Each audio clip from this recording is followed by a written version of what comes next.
Hello, Tom Maguire, Happy New Year.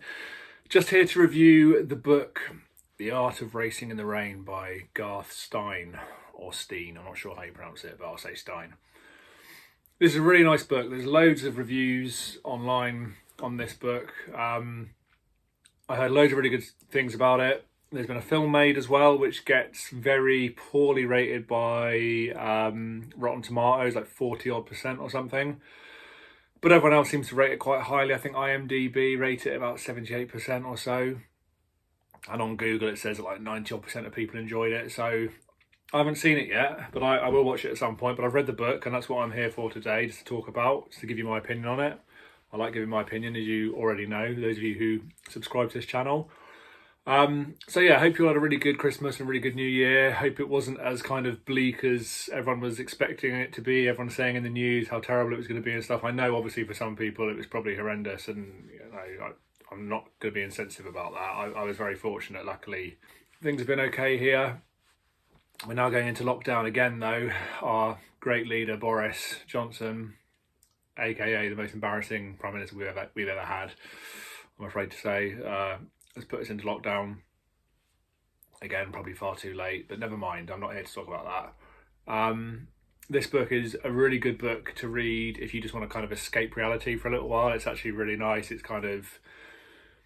fun, it's well written, it reads quite quickly, there are no boring sort of dry bits. It's narrated by a dog, or the character of a dog called Enzo, so you're kind of seeing this kind of story, this world view through the eyes of a dog, which is quite nice. Or obviously the writer's idea of how a dog would see things. And I suppose dogs are kind of grateful and present and loving and loyal. So it's nice to kind of see things through the eyes of someone such as that, basically. I don't want to give any spoilers for this review, because I think this is the type of book that, because it's not a personal development book, it's not a non-fiction thing, it's fiction. I read this book just for enjoyment, because I'd heard so many good things about it. I just don't want to give you any spoilers, because I think it would just completely ruin the book. So, but there are aspects of this book that are relevant to personal development as well. There's a lot of kind of life messages in there that are really important. So you've got Enzo the dog, his owner Denny, who is a kind of aspiring racing driver. They both go through lots of different difficulties they have to overcome, and it's just quite inspiring and uplifting. Gets you thinking a little bit. The dog is always talking about wanting to be human and life after death and things like that. So it gets you thinking about lots of different, bigger question type things, which I think is really nice, and it does it in a nice way. It's there's a couple of nice sort of quotes in there. They talk about the best drivers and how the best drivers have no memory of the past, they just focus on the present. So he talks about the fact that Denny's a really good driver because it's the art of racing in the wet. He's meant to be a really good racing driver in the wet, basically. And they sort of talk about the fact that, to be a good racing driver, you can't be dwelling on your mistakes. If you make a mistake, you have to forget about it straight away. You can't, or if you even have a victory, if you do something really well, you have to forget about it. You have to be present. You have to be thinking about what's coming next all the time. You have to be thinking that way.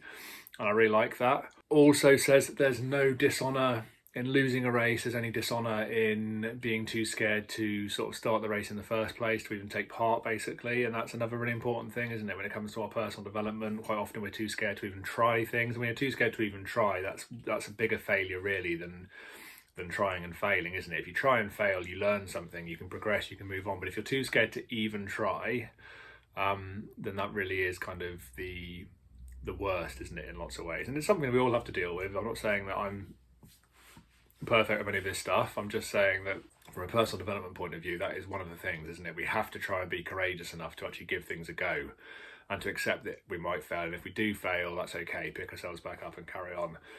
So Garth Stein I did a little bit of research on him. He's a documentary filmmaker, he's a playwright and a teacher, but also an amateur racer as well. I think he's in his 50s now, late 50s.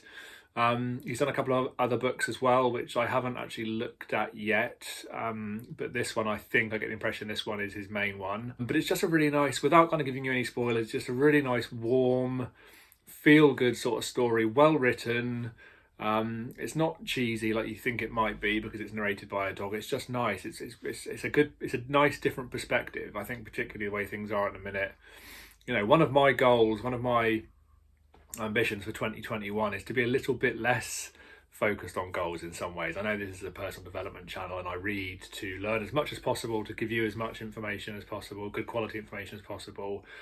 But I think we can get a bit too carried away and caught up in trying to progress all the time, and to the detriment of enjoying what we have. And I consider myself to be very fortunate. I have lots of really good things going on, and I think sometimes I probably am guilty of thinking too much ahead all the time. Kind of, I want to achieve this, I want to achieve that, I want to read this, I want to read that.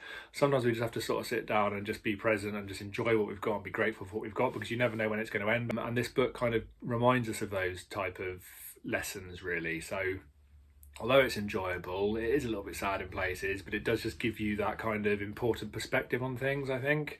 And obviously being a dog, the other thing I want to say is that being a dog, Enzo makes the point at one point that all he can do is listen. He can't speak, he can't do anything, he can't react in a way that he finds it very frustrating. He can't react in the way that he wants to when things are going wrong or when he feels that he can help. And the point is that actually being just someone who's just there to listen is actually really has its own advantages.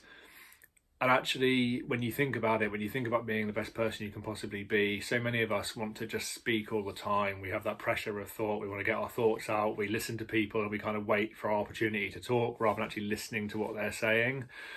And we can be much better people if we become better listeners. And that's kind of why I think audiobooks are quite good, actually, because I think listening is a really important skill. I think listening to audiobooks is obviously different to listening to someone in a conversation. Particularly when we're talking about sort of empathetic listening, being properly there for someone. But I still think that listening is a really important skill. So, yeah, the fact that he's a dog. And Jordan Peterson talks about that, doesn't he? He talks about in Zarathustra, when Nietzsche's Zarathustra, when Zarathustra comes down or something, and there's a midget with a giant ear.